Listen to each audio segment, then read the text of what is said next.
Iñaki Gabilondo. Son las 8:30 de la mañana.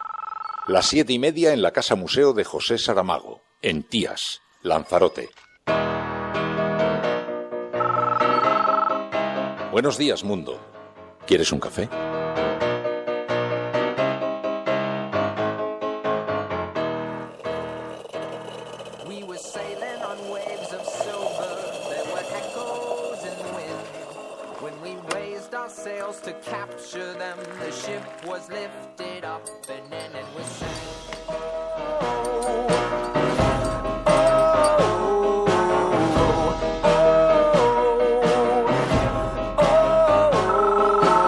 La cafetera de radiocable.com. Dirige Fernando Berlín.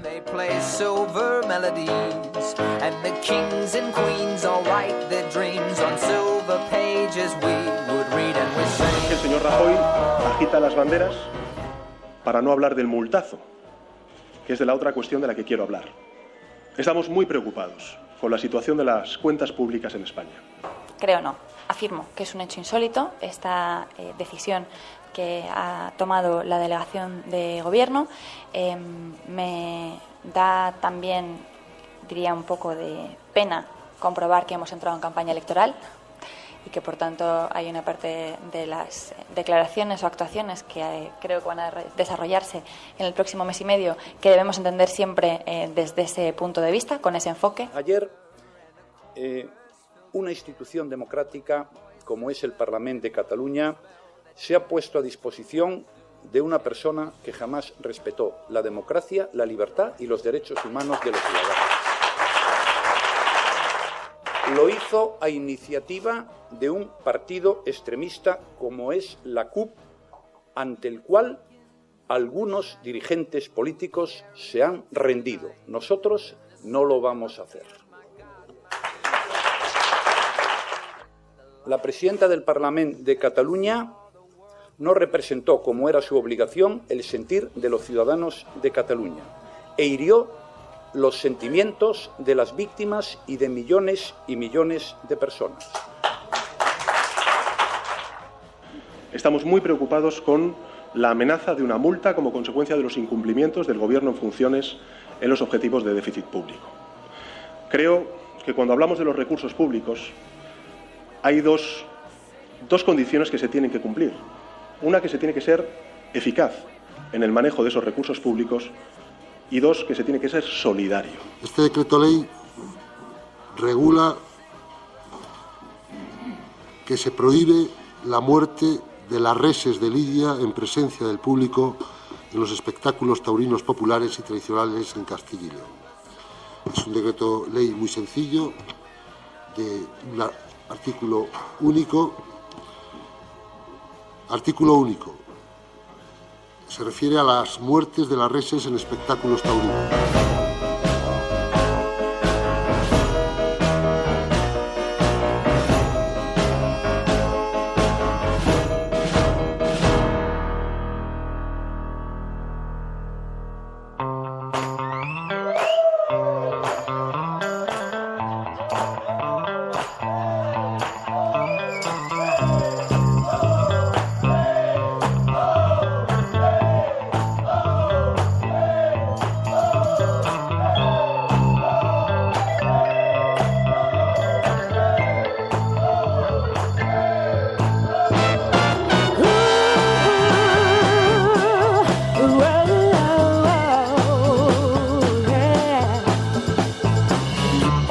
Por fin es viernes, muy buenos días a todos amigos, bienvenidos a la cafetera, una mañana más en este último día de la semana. Hoy es día 20 de mayo del año 2016 y comienza una jornada que da fin a una semana agotadora.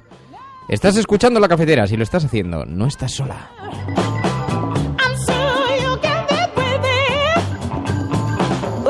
Muy buenos días a todos, especialmente a quienes conectan con este programa desde fuera del país. Son los miembros de la Resistencia, emigrantes, expatriados que un día tuvieron que dejarlo todo, siempre con la vista hacia adelante, sin mirar hacia atrás, dejando familiares, amigos, raíces, fotografías del pasado, en algunos casos incluso novias, y se fueron allí en busca de nuevas oportunidades, extendiendo, expandiendo el nombre de nuestro país allí por el mundo. Y como sienten que este programa les conecta como una suerte de hilo de Ariadna con estas raíces, pues nos hace mucha ilusión saberles repartidos por todo el planeta y acompañándonos a lo largo del programa.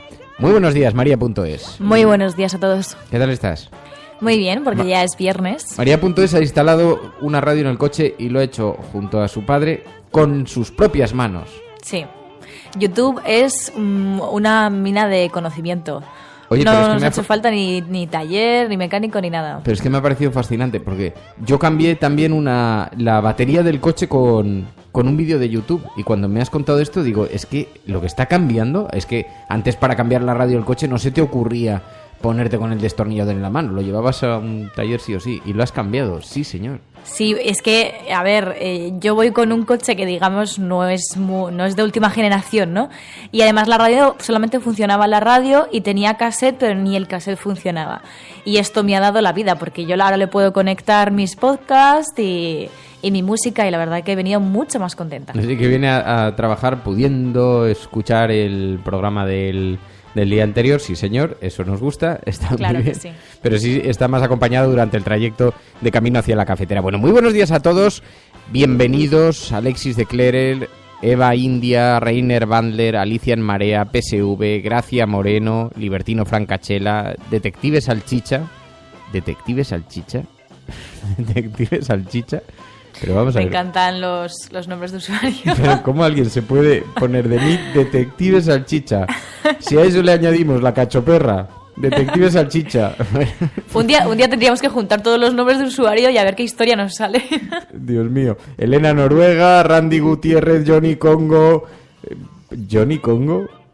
Platón de Palomitas, Argantonio, Cheflo, Manuel, González, Enrique Quesada, Fendetestas, Monreal, Fernanda, Marta, desde Ibiza, Monsemerino, Enar, Paloma Irazábal, Esther Piscore, Anete de Reyes, Juan Cruz, Mozzarella, bueno, tantos y tantos amigos que se incorporan a esta hora al programa y que nos sirven de cuerpo de analistas. Es nuestro CIS particular de expertos con el que vamos a tomar la temperatura a la ciudadanía.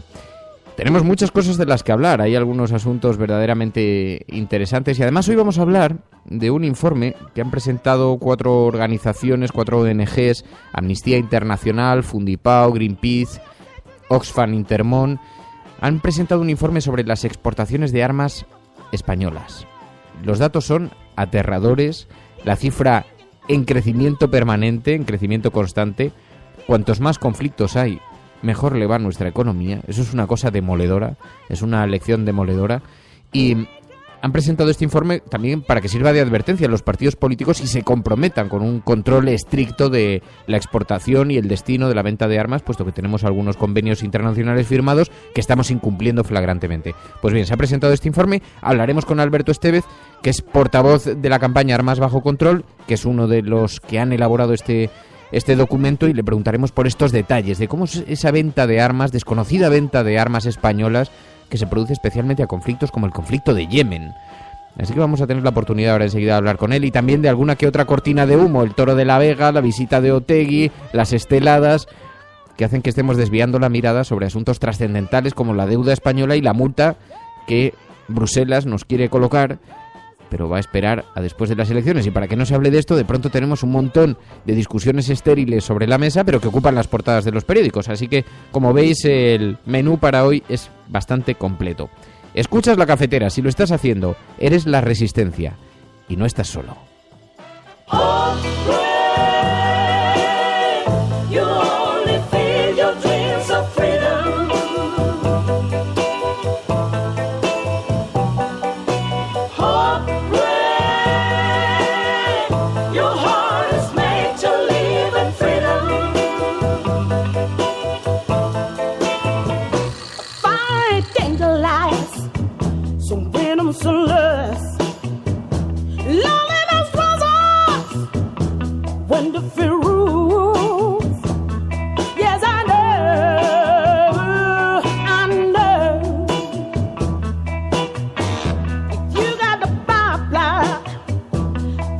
Bueno, hoy vamos a utilizar entonces este hashtag, la cafetera negocios de guerra, para poder abrir una conversación en torno a este tema. Ya sabéis que lo podéis hacer a través de Twitter usando este hashtag.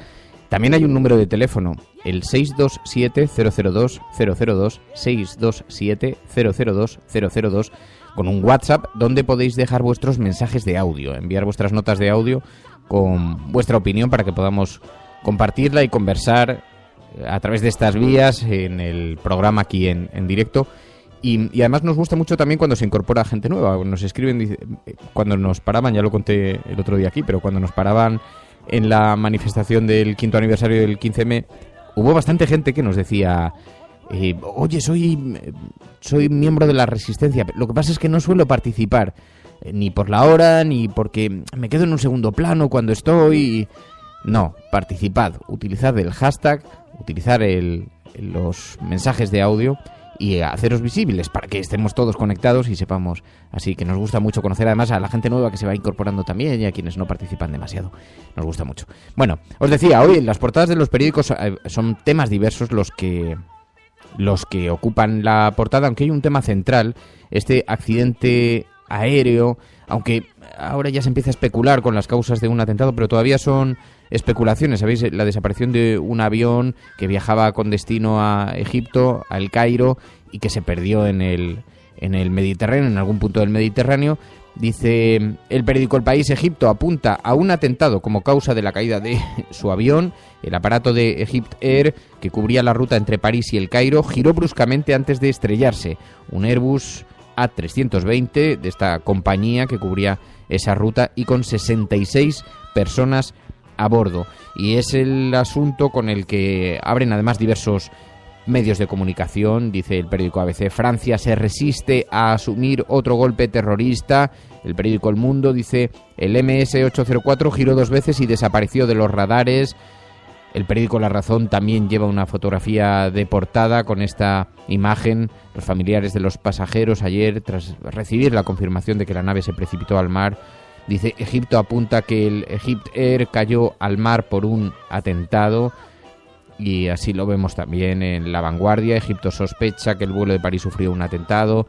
5 días, el periódico de Cataluña, el Correo, en fin, la prensa al completo lleva este asunto a sus portadas, aunque como digo todavía no hay confirmaciones oficiales más allá de las especulaciones y de las sospechas de los gobiernos de los diferentes países, pero nadie se ha atrevido a concretarlo hasta que no se pueda investigar un poco mejor el caso.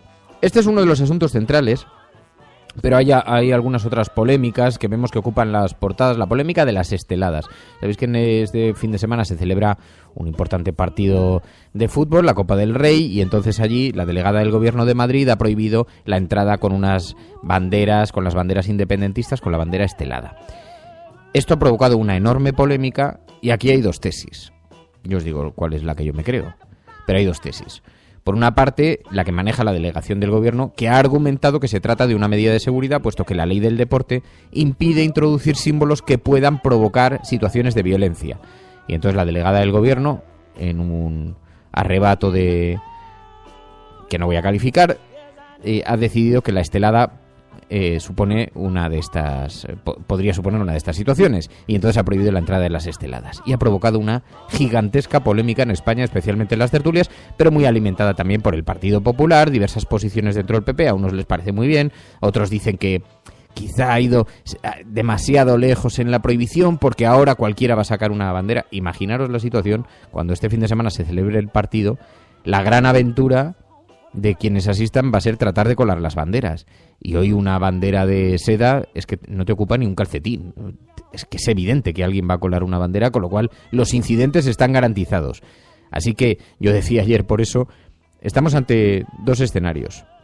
Uno, si es verdad que es una medida de seguridad, que eso no se lo cree nadie, yo creo que esto es una pura cortina de humo para tapar otros debates y que aquí en medio de la campaña electoral, además en un ámbito que le viene muy bien al Partido Popular tensar, porque, en fin, cuando el debate se establece en torno al independentismo y todo esto, el Partido Popular le saca mucho rédito, y yo creo que está más encaminado este tema, pero si no es una torpeza de una dimensión gigantesca, porque ya hagan lo que hagan, la guerra está servida.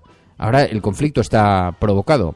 Tanto si permites ahora que asistan con esas banderas, en cuyo caso la celebración, todas las cámaras, todos los focos van a estar girados en torno a ese tema, tanto si lo haces así como si continúas con esta prohibición, en cuyo caso la aventura va a consistir en colar 1, 2, 15 o 250 banderas. Yo no sé qué capacidad tiene el estadio, pero que estará en por los 70, 80, 90 mil, igual más, localidades. No es nada descartable que 100 personas consigan colar unas banderas. Y ya tienen el lío montado. Así que, sea lo que sea, es una auténtica vergüenza. Y lo más probable es que se trate todo, porque como llevamos una semana de numerosos acontecimientos bien interesantes relacionados con la distracción, lo más probable es que todo esto no se trate más que de una gran cortina de humo para que no se discuta de asuntos verdaderamente trascendentales sobre los que estamos teniendo noticias. Por ejemplo, que la Unión Europea estaba dispuesta a sancionarnos por haber incumplido el déficit, que ha pospuesto la sanción y que además estamos teniendo noticias económicas verdaderamente graves. Tenemos el déficit público español, la deuda pública española, por encima del 100% del PIB. Por encima del 100% del PIB. Es una situación de una anomalía absoluta, que lo que hace es poner en cuestión todo esto que el Partido Popular nos va vendiendo sobre su gran capacidad de gestión y lo eficaces que han sido sus medidas económicas. Y como esto ha sido puesto en cuestión, nos encontramos con que de pronto estamos todos hablando de Otegi, de las esteladas, del Toro de la Vega o de Venezuela. Pero de los asuntos verdaderamente trascendentales, pues van pasando como si no. Esta es la tesis, además, que manejaba precisamente el Partido Socialista. Ayer Pedro Sánchez lo dijo abiertamente. El señor Rajoy agita las banderas para no hablar del multazo, que es de la otra cuestión de la que quiero hablar. Estamos muy preocupados con la situación de las cuentas públicas en España. Estamos muy preocupados con la amenaza de una multa como consecuencia de los incumplimientos del Gobierno en funciones en los objetivos de déficit público. Creo que cuando hablamos de los recursos públicos hay dos condiciones que se tienen que cumplir. Una, que se tiene que ser eficaz en el manejo de esos recursos públicos, y dos, que se tiene que ser solidario. Algo en lo que coincidió también precisamente Rita Maestre, portavoz del Ayuntamiento de Madrid, cuando le preguntaron, el partido sabéis que se celebra en esta ciudad, por lo tanto algo tienen que decir sobre la seguridad de los responsables tanto del Ayuntamiento como de la comunidad, y le preguntaron ayer qué le parecía toda esta polémica de las esteladas. Creo no. Afirmo que es un hecho insólito esta decisión que ha tomado la delegación de Gobierno. Me da también, diría, un poco de pena comprobar que hemos entrado en campaña electoral y que, por tanto, hay una parte de las declaraciones o actuaciones que creo que van a desarrollarse en el próximo mes y medio que debemos entender siempre desde ese punto de vista, con ese enfoque. Estamos en campaña electoral, desgraciadamente. Y, en tercer lugar, las cuestiones, los conflictos políticos no se solucionan nunca con represión ni con limitaciones de la libertad de expresión.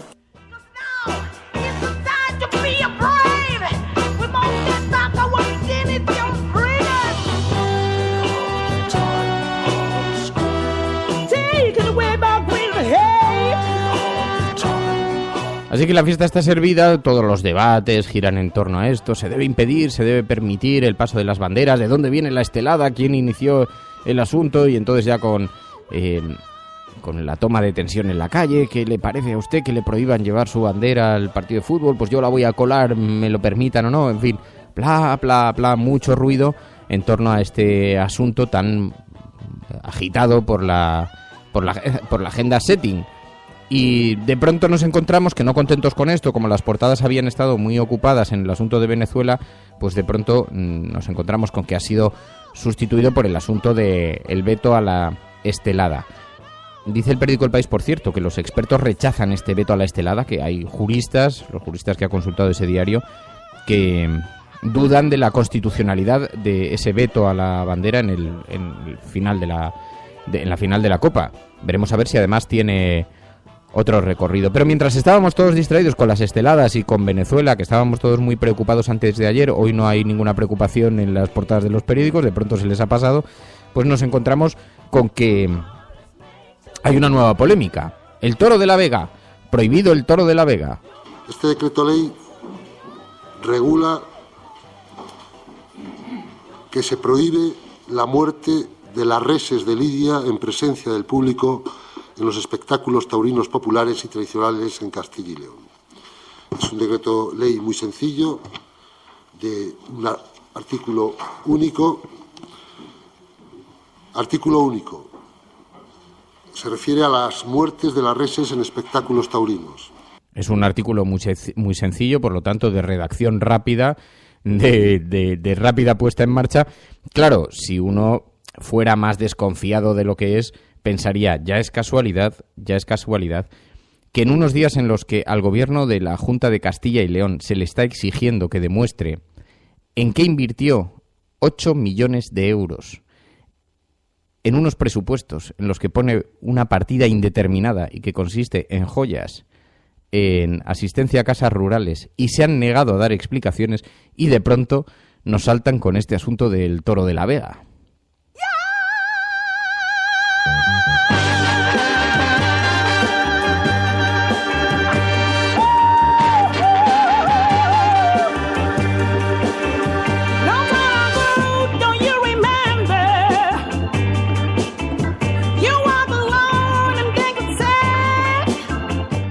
Consejero, ¿con esto queda entonces suprimida la muerte del Toro de la Vega de Tordesillas? Sí, claro. En este momento saben ustedes que hay 13 espectáculos taurinos tradicionales en Castilla y León, 13 tradicionales, populares muchos, pero tradicionales 13, y uno de ellos, en el único que se da muerte al toro en presencia del público, es el Toro de la Vega.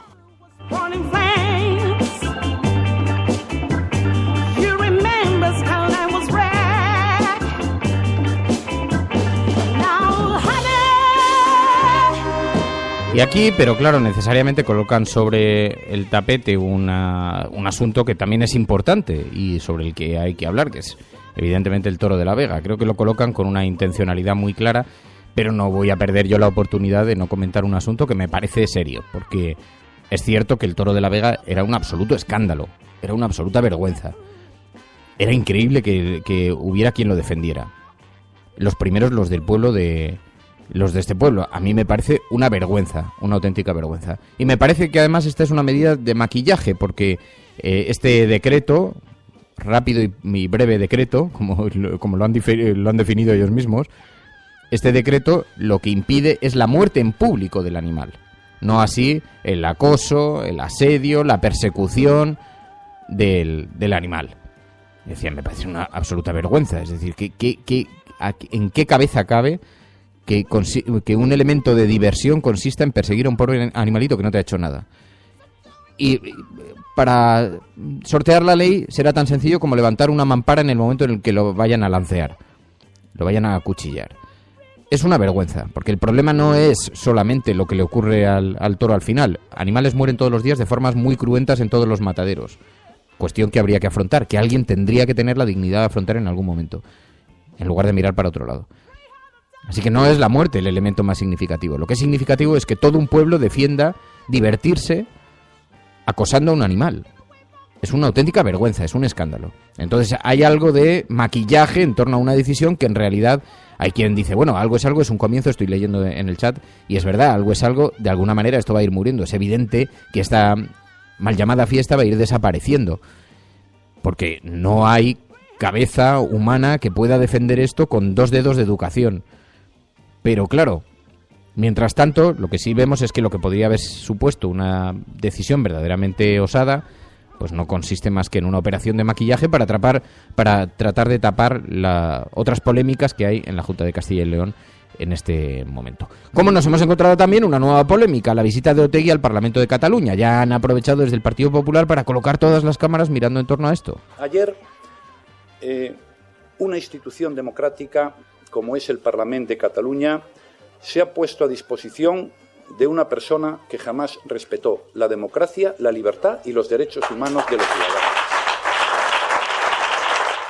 Lo hizo a iniciativa de un partido extremista como es la CUP, ante el cual algunos dirigentes políticos se han rendido. Nosotros no lo vamos a hacer. La presidenta del Parlament de Cataluña no representó, como era su obligación, el sentir de los ciudadanos de Cataluña e hirió los sentimientos de las víctimas y de millones y millones de personas.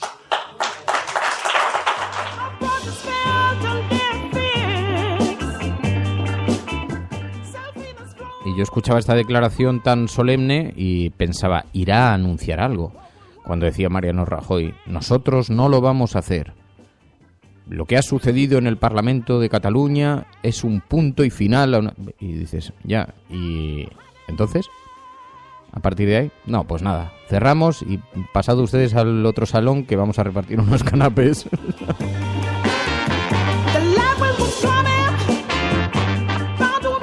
Y así vamos, en fin. Bueno, os decía, hoy vamos a hablar también con Alberto Estévez por este informe que han presentado estas organizaciones sobre la exportación de armas españolas con el sello español a países en conflicto. Es un asunto verdaderamente grave que, como digo, no viene recogido en las portadas de los periódicos, porque el tema fundamental es el asunto del accidente aéreo y nos encontramos, eso sí, con alguna excepción. Rajoy admite su preocupación por el futuro de las pensiones. Hay un debate abierto porque el Partido Socialista ha propuesto un impuesto para sostener las pensiones y esto ha provocado un debate económico bastante interesante sobre la sostenibilidad de este modelo y además incluso sobre la necesidad o no de un impuesto para mantenerlo. El PSOE plantea recuperar el Pacto de Toledo y mantener un sistema de pensiones público en este país. Y si se es honesto en política hay que dar el paso siguiente, que es decir, cómo se va a financiar. Y yo le digo lo que están diciendo los partidos hoy. Por cierto, esta propuesta del Partido Socialista estaba en su programa electoral. Estaba en el programa electoral con que concurrimos al 20 de diciembre y estará de nuevo. ¿Qué dice el Partido Popular? Hágase usted una pensión privada que yo le bonifico fiscalmente. Está derivando a los ciudadanos hacia las pensiones privadas con bonificaciones fiscales. Bueno, hablamos con Alberto Estévez. La exportación de armas.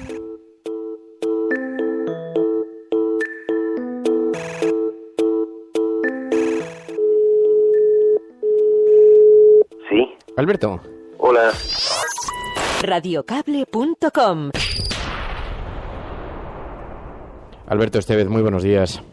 Hola, buenos días. Bueno, Alberto Estévez es portavoz de la campaña Armas Bajo Control de estas 4 organizaciones de Amnistía Internacional, Fundipao, Greenpeace, Oxfam, Intermon. Alberto, ¿cuál es el objeto de esta campaña en este momento tan concreto, casi en campaña electoral? Bueno, conseguir asegurarse de que las exportaciones de armas españolas no se utilizan para cometer violaciones graves del derecho internacional humanitario o de los derechos humanos. Ese es el objetivo, haciendo un seguimiento de los datos y la información que hace pública el gobierno español y bueno, trabajando con el Parlamento para que el gobierno español cumpla estrictamente la legislación española. Pero hay datos que son verdaderamente preocupantes porque observamos las cifras de venta de exportaciones de armas y en el primer semestre de 2015 decís ha supuesto un crecimiento del 15,8%. Ha subido la exportación de armas. Sí, la exportación de armas lleva desde el año 2003-2004 creciendo de forma exponencial, ¿no? Ha pasado, en aquellos momentos eran 400 millones de euros, en los últimos años pues alcanzar los 4.000 millones de euros, ¿no? Yo que además soy de la época para estas cifras las traslado, los traduzco todavía a pesetas, pues bueno, cuando se lo traduces a pesetas la cifra es incluso más astronómica de lo que parece en euros, ¿no? De lo que es realmente.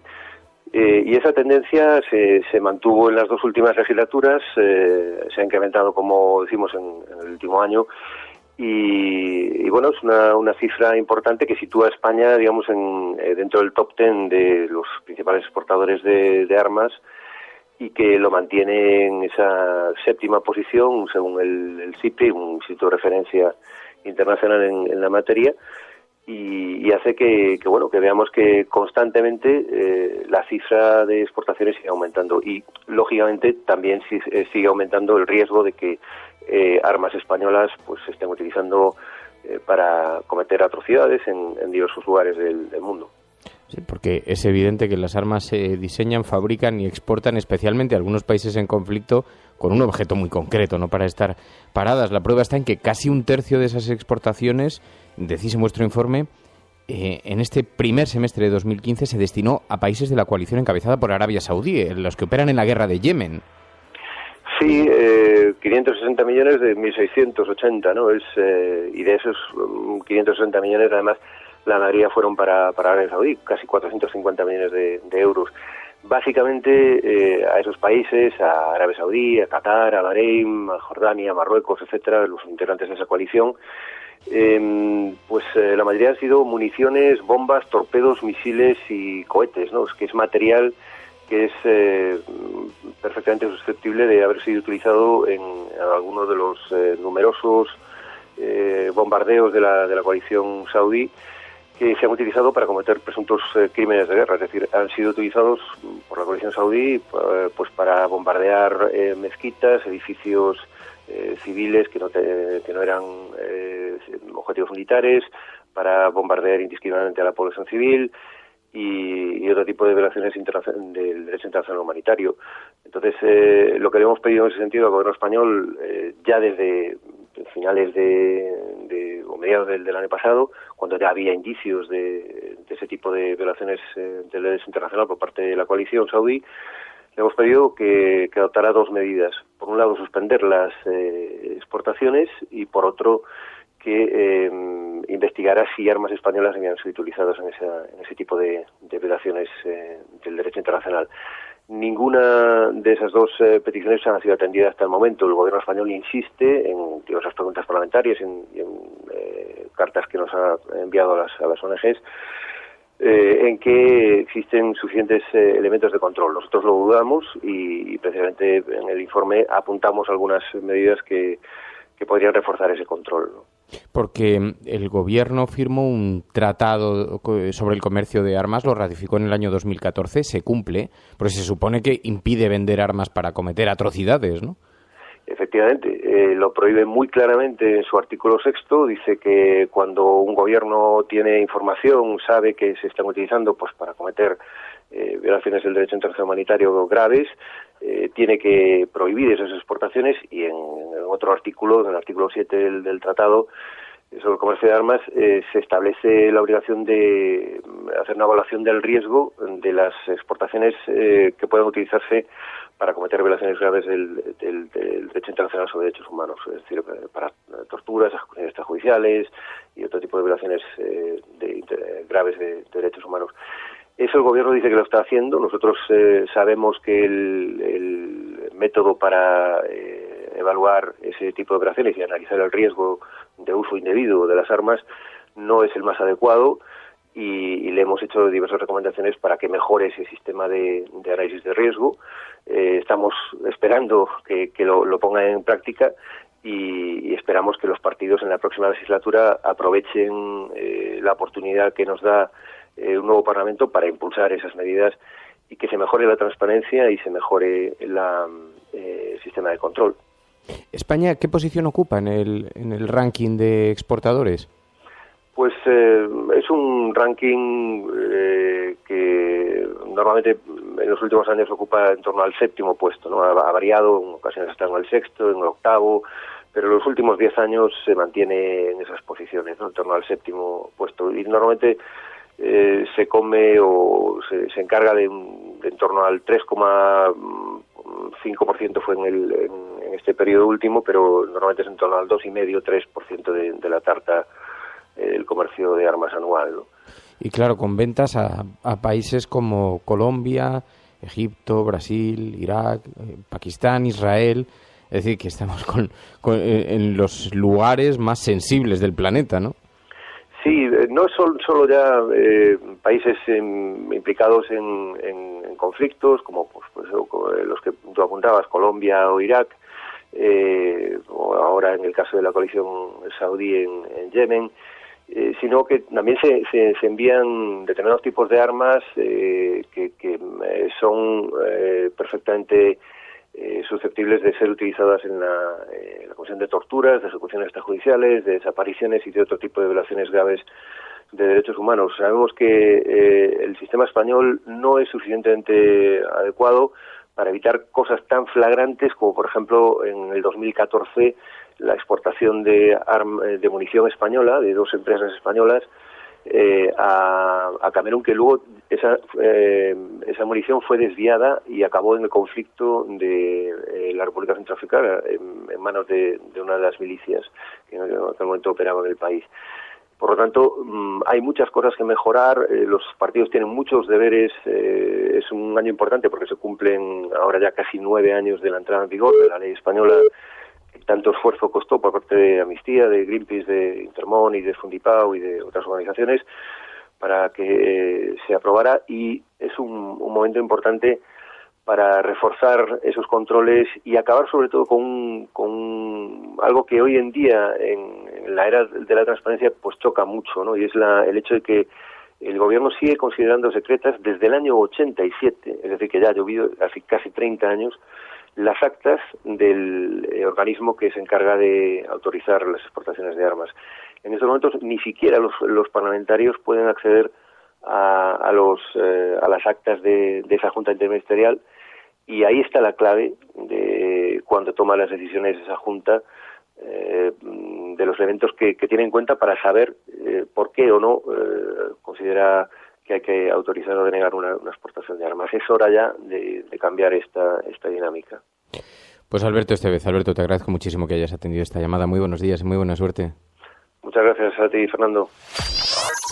Radiocable.com. El presidente Kennedy, en el mes de junio del año 63, tuvo la inmensa valentía de declarar ante la Universidad Internacional de Washington. Dicen que la paz no es posible.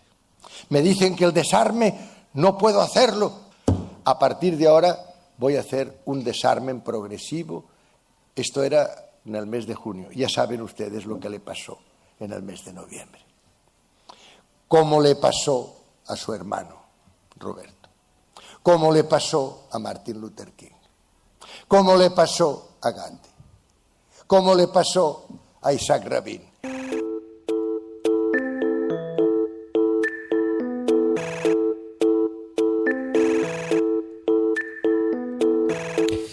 Bueno, y uno de los efectos de estas armas, de este mercadeo de armas, además del crimen, la guerra, el drama, el dolor, son los desplazados. Se ven obligados a viajar miles de kilómetros huyendo de la guerra. Esto lo hemos visto con los refugiados sirios, a los que ya nadie parece prestar atención. Y por eso vamos a conectar con Marc García, que es coordinador de UNAVICUM Internacional, Brigadas de Ayuda a los Refugiados, ahora en Grecia. Marc, muy buenos días. Buenos días. Le preguntaba antes a Marc dónde quería que colocásemos el foco y me decía en la desesperación de la gente, porque es que además es que hemos dejado de hablar de los refugiados y el drama sigue allí, ¿verdad? Sí, tenemos que pensar que aquí en Grecia hay 60.000 personas paradas en algunos casos desde el mes de enero, desde el mes de febrero, a las que ya no les quedan recursos para ir hacia adelante, no les quedan recursos para volver a su país y están en un limbo en el cual tampoco tienen reconocido ningún tipo de estatus, no son tratados básicamente como números, y eso es un hecho que les indigna, como indignaría a cualquier persona. Hay 60.000... Se sienten olvidados, se sienten presos de...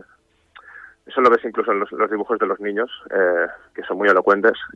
Ves por un lado, ellos se ponen con su familia en el centro del dibujo, y por un lado tienes bombardeos que vienen de Siria y dibujan al Daesh y dibujan al Assad, y por el otro lado dibujan a un soldado con un perro con el escudo de Europa y ellos en medio. Creo que eso lo explica todo. Fíjate que llevaba unos días Alberto Pérez citó Stop Tip aquí en el programa diciéndonos hay que volver a colocar los focos de los medios de comunicación porque está sucediendo algo. Después del acuerdo con Turquía parecía que la solución, siendo una solución dramática y vergonzosa en muchos aspectos, pero parecía que la situación algo se estaba agilizando. Pero me dices que hay 60.000 personas, sigue habiendo familias con niños, entiendo. Sí, la mitad de la población, cuando pensamos en estas familias, y pensamos de estadísticas y de números, tenemos de pensar que prácticamente la mitad de lo que estamos hablando en números son niños pequeños, o sea, familias árabes, por ejemplo, familias sirias, con las que muchos hablamos y conversamos con ellos, entramos en sus tiendas y participamos de su realidad día a día. Estamos hablando de familias que pueden tener entre 5, 8 o 10 niños. Todos ellos bastante seguidos, bastante pequeños. Entonces, pues bueno, tienes niños que, los más mayores, por ejemplo, la franja de 8, 10, 12 años, son niños que ya han vivido los bombardeos, muchos de ellos llevan metralla dentro, que por una situación de urgencia no les pudieron sacar, son niños que conviven con dolores crónicos y con traumas muy severos. Son niños que son más agresivos, son niños que no están recibiendo ningún tipo de atención psiquiátrica y sobre todo que no le ven fin. Porque los pequeños se lo toman como si fuera un recreo, ¿no? Los más pequeñitos de 3, 4 años todo el día están jugando, pero los más mayores no. Y vuelvo a lo del dibujo, ¿no? En algunos casos también escriben. ¿Por qué yo? ¿Por qué tengo que estar aquí? ¿Qué he hecho yo para merecer esto? Quiero volver a mi casa. Eso va a ser muy difícil de recuperar y son generaciones enteras que están aquí de distintos países que nos las estamos cargando. Nos estás dejando con la sangre completamente helada. Estoy viendo algunos mensajes. ¿Y las ONGs pueden trabajar? ¿Tienen posibilidades de realizar su trabajo allí sin dificultades? Depende, claro, primero tendríamos que definir qué es ONG y quién hace qué, ¿no? Aquí todo tipo de organizaciones más grandes y más pequeñas y después estamos organizaciones muy pequeñas y voluntarios pues que están viniendo por libre, ¿no? Aquí hay grandes organizaciones que se ve, tienen grandes infraestructuras, tienes Médicos Sin Fronteras, tienes Médicos del Mundo, Save the Children, que hace un trabajo más enfocado a buscar familias en muy alto riesgo o niños solos, que no estén tutelados, que también hay niños que viajan solos, porque perdieron a los padres y van pasando de familia en familia. MSF, pues evidentemente, lo que le compete, ¿no? Que es la sanidad, y otro tipo de organizaciones. Después hay organizaciones más pequeñas, autogestionadas, que en mi opinión, esa es mi opinión, están funcionando muchísimo mejor que las grandes, porque están llegando mucho más. Las ONGs grandes trabajan en lo macro, ¿no? Y las organizaciones pequeñas trabajamos en lo micro. Nosotros somos los que vamos tienda por tienda, los que nos preocupamos de saber qué es lo que quieren las familias, las que nos sentamos en su jaima para hablar con ellos, porque ellos nos invitan, porque quieren hablar, porque quieren saber cómo es tu mundo, quieren saber cómo es tu país, quieren saber cuánto tiempo van a estar aquí, por qué están aquí, por qué no abren la valla. Entonces, en lo micro es importantísimo trabajar para dignificarles y para que se sientan personas. Entonces, a las organizaciones más pequeñitas y concretamente a los voluntarios que vienen por su cuenta, la policía griega está poniendo muchísimas dificultades y hay una sensación de hermetismo, ¿no? De que hay una tendencia pues a que esto se lo repartan las 4 grandes de siempre, aquí determinadas cosas no se sepan, determinada información no salga y determinada ayuda no llegue. Ahora están bloqueando muchísimo la entrada de comida, bloquean la entrada de ropa, o sea, lo que quieren es que se sientan incómodos, lo que no quieren es que se sientan cómodos y que se afiancen, lo que quieren es que se vayan retirando de Idomeni, cosa que queremos todos, evidentemente, esto es un infierno, aquí nadie quiere estar, nosotros tampoco queremos que estén, pero también es cierto que la propuesta que les dan es llevarlos a campos militarizados, a los cuales les dicen que van a estar en muchas mejores condiciones. Nosotros hemos visitado algunos de estos campos y están igual o peor que Idomeni. Entonces la solución no es engañarles. Y ellos se sienten engañados, y ellos lo saben. Entonces tienen algún familiar que ha estado en uno de estos campos y les han mandado fotos, pues claro, ellos también tienen móvil, también mueven redes sociales, también tienen WhatsApp, algunos, el que puede, se lo puede pagar, y saben lo que hay. Entonces no estamos tratando con personas que sean ignorantes o que no sepan de la vida. Estamos hablando con muchísimas personas con niveles altísimos de estudios, con varios idiomas. No estamos tratando con ingenieros, profesores, maestros, químicos. Aquí hay de todo. Idomeni es como una pequeña ciudad, ahora mismo tiene 9.000 habitantes. O sea, lo que es el pueblo de Idomeni apenas tiene 100, es una zona agrícola, y en medio del campo, pegado a la valla y a una vía de tren, pues tienes a 9.000 personas de distintas nacionalidades y cada uno de su padre y de su madre. Es brutal y hemos visto además que estabais denunciando algunos incidentes porque la presencia policial es numerosa y se han producido algunos incidentes bastante graves, bastante serios. Sí. Bueno, por eso es lo que yo comentaba de la desesperación, ¿no? Hemos de pensar que está detrás, pegadas a esta valla Macedonia, pues hay, desde que la cerraron, que creo que la cerraron definitivamente el gobierno macedonio a mediados de marzo, un poco antes de que se firmara el Tratado de la Vergüenza, pues aquí hay familias que están esperando, lloviendo, porque aquí cuando llueve 3 días.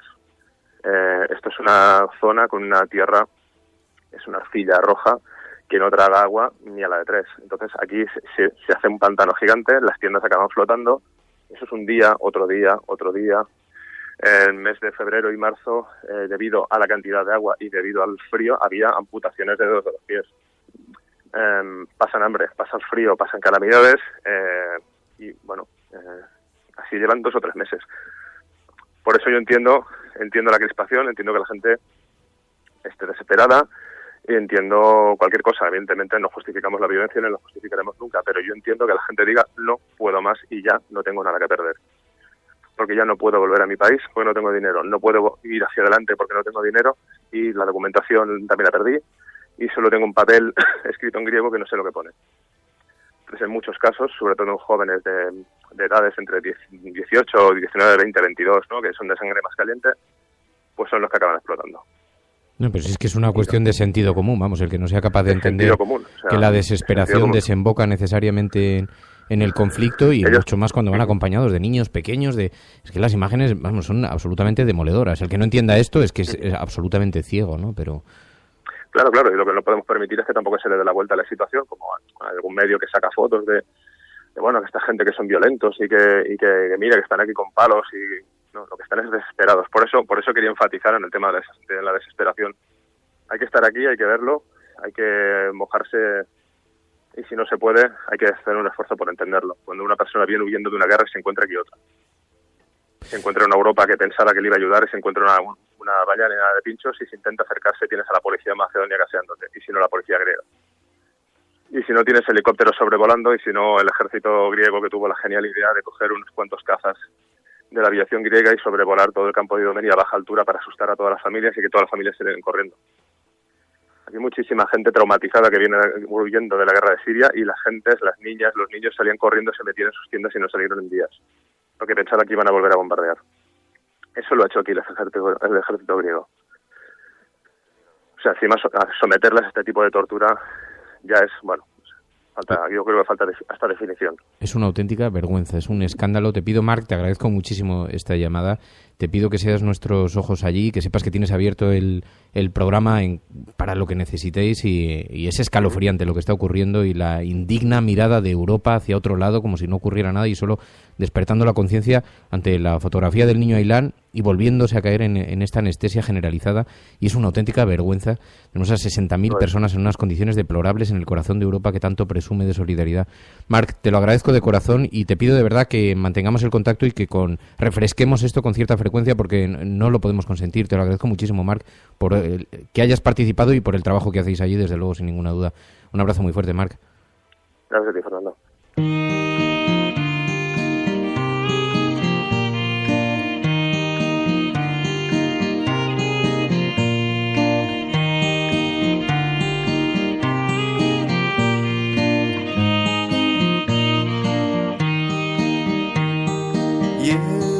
Tried always to please, but you were brought to your knees. You did all that you could, but still they misunderstood. You gave it up, you had enough, but now you're feeling happy. You gave it up, you had enough, but now you're feeling happy. You tried always your best, but they were never impressed. You did all that you could, but still they misunderstood. You gave it up, you had enough. En la naturaleza del hombre está que seamos buenos los unos con los otros, que nos hagamos felices y nos ayudemos a prosperar. El ser humano es así. El odio no es intrínseco a nosotros. El mundo es muy grande y todas y cada una de las personas tienen cabida en él. Aquí todos deberíamos ser iguales. Criaturas libres y hermosas, sostenidas por una tierra rica. Una tierra que tiene capacidad suficiente para alimentar a toda su población. Pero no lo hace. La codicia nos ha perdido. El materialismo nos ha cegado y nos ha empujado a la ignominia, o lo que es peor, a la indiferencia. Pusimos la investigación y el desarrollo al servicio de nuestro bienestar, pero nos equivocamos en la manera de hacerlo. Cuanto más tuvimos, más quisimos, relegando al olvido a la parte más importante de nosotros, nuestra humanidad. Más que riqueza necesitamos sentimientos. Más que progreso, solidaridad y amor. Si nos olvidamos de lo que somos, el futuro estará perdido. Vosotros tenéis el poder para cambiar las cosas. Vosotros tenéis el poder para acabar con un sistema que ahoga, exprime, desespera y mata. A los que me estéis escuchando os lo digo. La felicidad es posible. La vida es posible. No escuchéis esa voz que dice, poco puedo hacer. Porque muchos pocos es mucho. Y juntos podemos construir un mundo nuevo. Un mundo mejor donde hombres, mujeres y niños puedan comportarse y desarrollarse como hombres, mujeres y niños. Luchemos por una vida digna donde nadie pase hambre, donde no exista la miseria. Ciudadanos, en nombre de la razón, unámonos contra la delirante injusticia del hambre. Pues estamos todos y estoy viendo algunos comentarios, con la sangre helada, lo decía, y es verdaderamente tenebroso lo que está ocurriendo en esta Europa que hemos construido, y en cierta forma ha sido responsabilidad nuestra por delegar en estos partidos políticos que gobiernan la Unión Europea, por delegar nuestra solidaridad en grupos políticos que era evidente que no iban a cumplir con su papel de humanitarismo, ¿no? De garantes del humanitarismo. En fin, es dramático, es verdaderamente dramático, y nos llama poderosamente la atención que haya desaparecido de las páginas de los periódicos, ¿no? Porque cuando colocamos el foco, y no me digáis que las grandes organizaciones de medios de comunicación no lo pueden hacer de forma frecuente, yo confieso que era absolutamente, si no es porque Alberto Pérez, Tito o el propio Marc o Ibai, algún amigo que de vez en cuando te envía un mensaje y te dice, oye, es que esto es dramático lo que está ocurriendo allí. Si no es por ellos, es facilísimo permanecer con la mirada hacia otro lado, porque es verdad que los medios de comunicación han olvidado el foco, ¿no? Por eso nosotros distinguimos entre la agenda setting, la agenda que marcan los grandes medios de comunicación envueltos en la discusión de la estelada, etcétera, etcétera, y la agenda de la cafetera, donde queréis que coloquemos el foco y donde hay que colocar el foco. Cuando nosotros decimos que vamos a bajar los impuestos todavía más que ahora, tenemos credibilidad. Hemos hecho historia. El cielo no se toma por consenso, el cielo se toma por asalto. Bienvenidos a oportunidades en la confrontación electoral venezolana entre uno Hemos hecho historia, hemos hecho presente. Yo creo en la democracia y por tanto yo creo que el partido... No era instructora, no hombre, no, es que no tienes ni idea. El enemigo es Daesh, el terrorismo yihadista, lo que sí. La cafetera de radiocable.com. Buenos días, cafetera. Parece... Hola, Fernando. Referente a lo que has comentado sobre votantes... Totalmente de acuerdo con lo que ha dicho María por lo que respecta al referéndum. Mucha gente que se sincera empieza a decir que es la única salida al problema territorial. Que toda esta retórica de guerra acaba otorgando factualmente... Que conozco votantes de Izquierda Unida que estarían dispuestos a votar. Tu colaboración es importante. Ayúdanos retuiteando la dirección de este programa. Hagamos que se nos oiga. Hagamos que se nos conozca. Radiocable.com.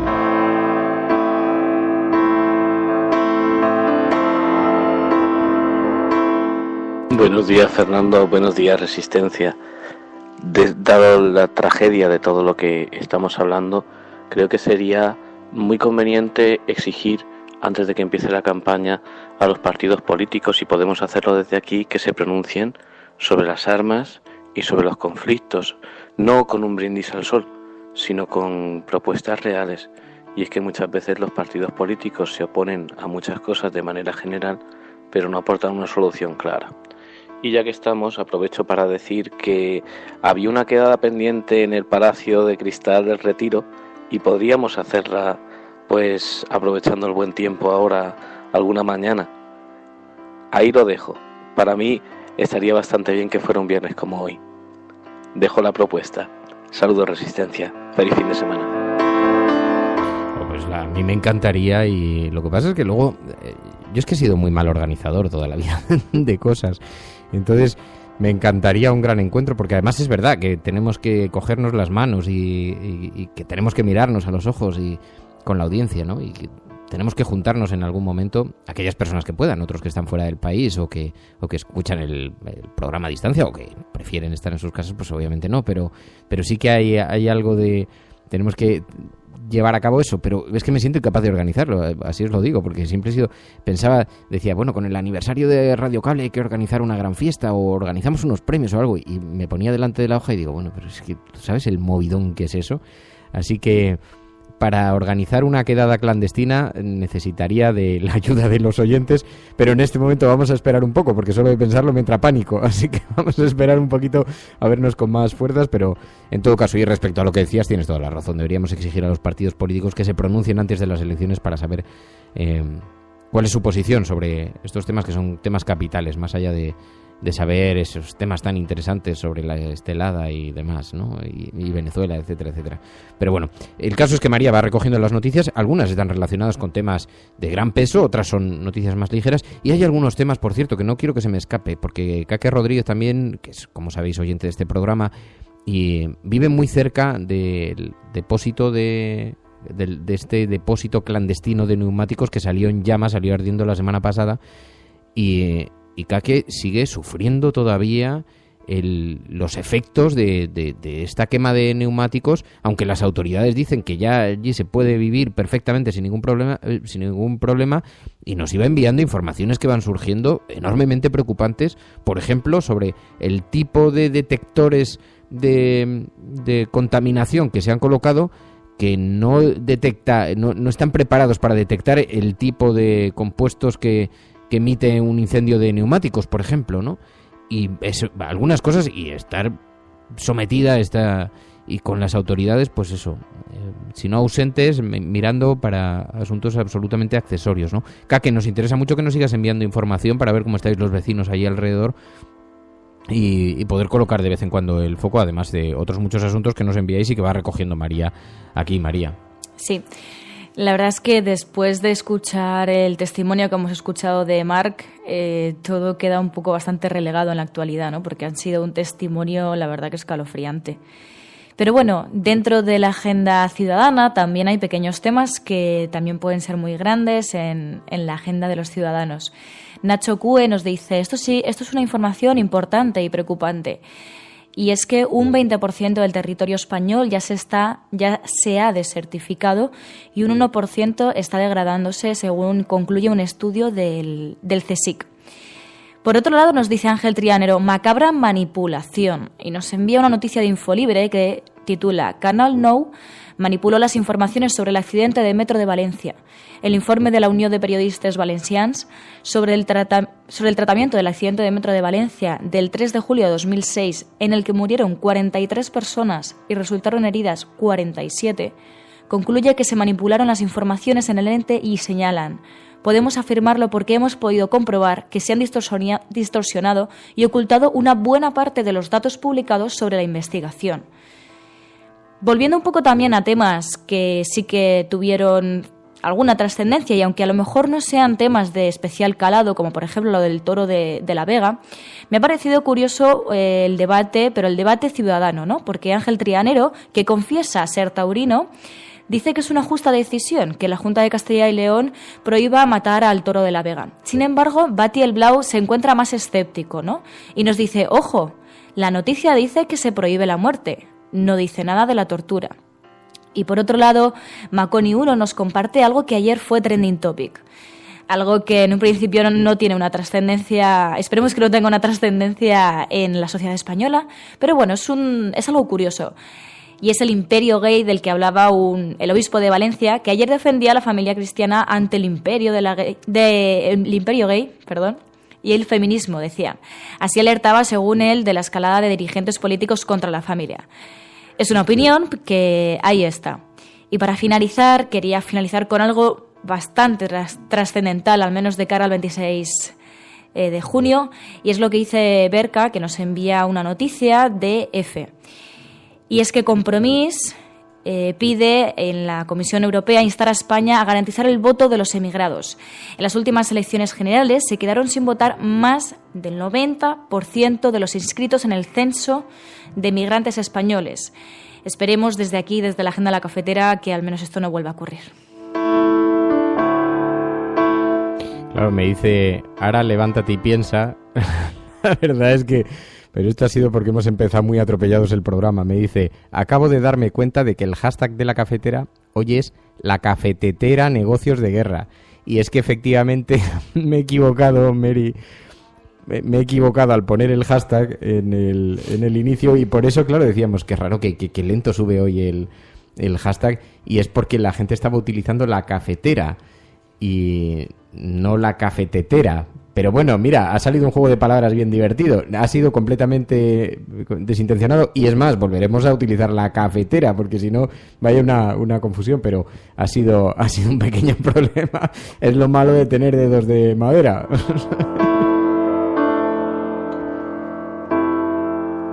Oye, quería hacer un comentario sobre esto que contabas, de las palabras de Cañizares.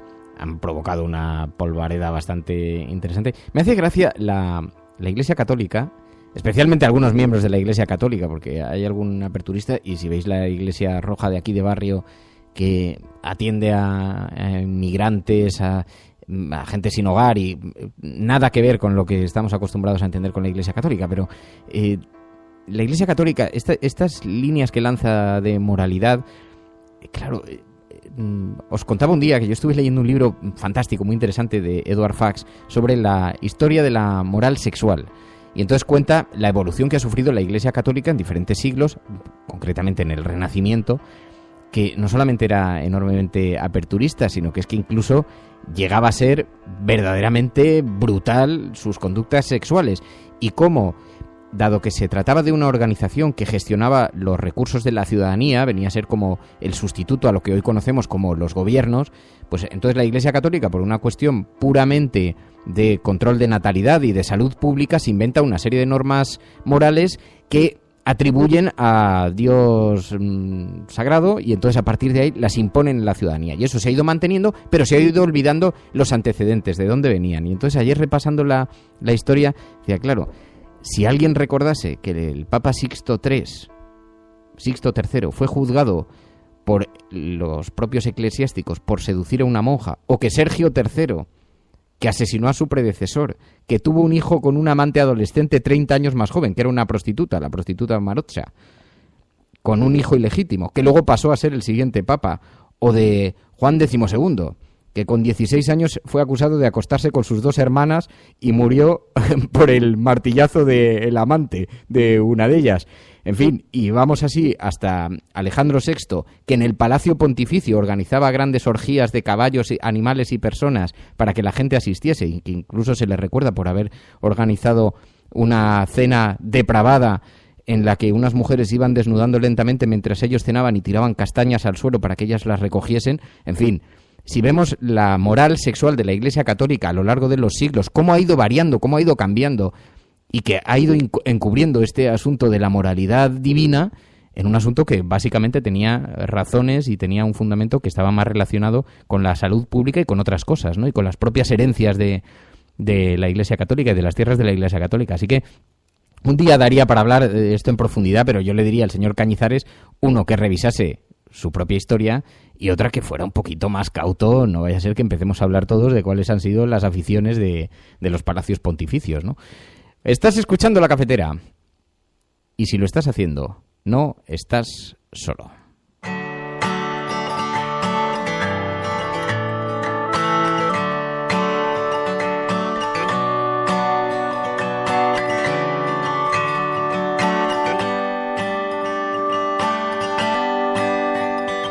You're on to me, so how can I try?